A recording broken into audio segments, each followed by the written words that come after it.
We're going. Yeah. Well, a number of years, my wife Jenny and I lived up in Grand Forks, and generally is nice towns, are quiet, not much goes on. But across the street from us, we had a family that lived. There were two young boys in their 20s, and they worked in the summer as firefighters with forestry, rapid attack forestry, like the guys that rappel down into fires to build platforms for helicopters and that type of stuff. And when they were home and their parents used to go away for extended periods of time, these guys, young guys in their 20s, they would party and they would get out of hand.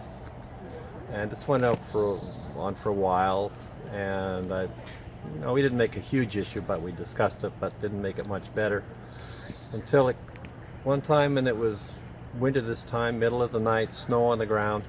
And there was a huge party going on across the street, and there were cars coming and cars going, and the guys driving the car were obviously drunk and had a lot to drink,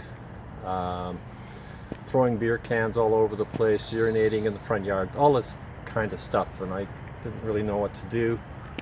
I thought of calling the police, but I didn't really want to do that. By the same token, with the sort of party going on, I really didn't want to go over by myself and make a big issue out of it, because they were in pretty tough shape.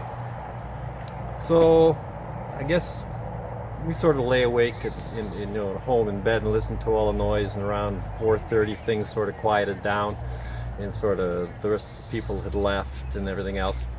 And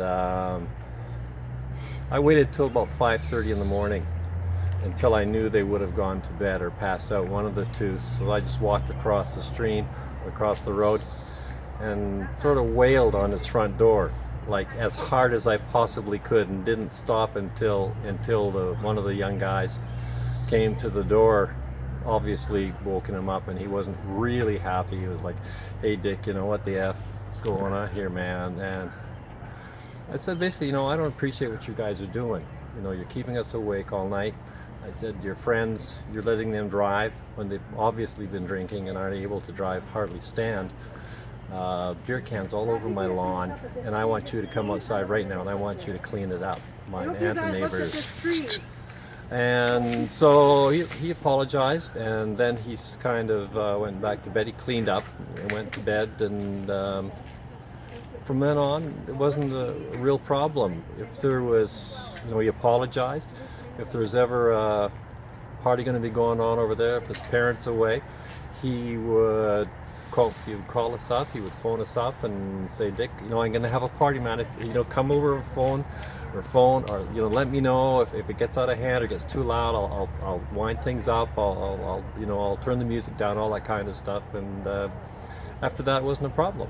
I didn't have to phone the police.